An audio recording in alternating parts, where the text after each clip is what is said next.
ቢያንስ የቤት ኪራይ ያሳስባል። የቤት ኪራይ ብቻ እኮ አይደለም የሚያሳስበን፣ የኔ ትምህርት ቤት ክፍያ አለ። እሱንስ እንዴት ነው የምናደርገው?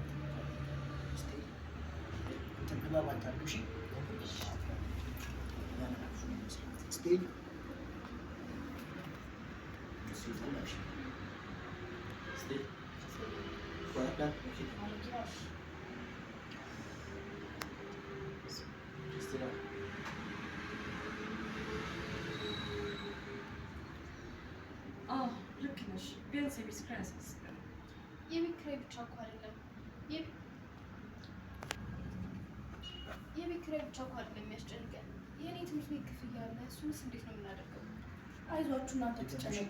በጣም የኔ ትምህርት ቤት ክፍያ የሚሆን ጥያቄ ጠይቂያለሽ ልመልስልሽ አይደል?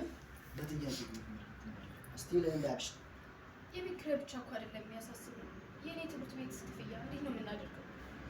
አይዟችሁ እናንተ አታስቡ። እኔ ማስተካከል የሌለብኝን ነገር አስተካክላለሁ ብያችሁ በቃ ተረጋጉ። እስኪ ታምጫለሽ ይላችሁ። ለጊዜውም ቢሆን ካፌው በአዲስ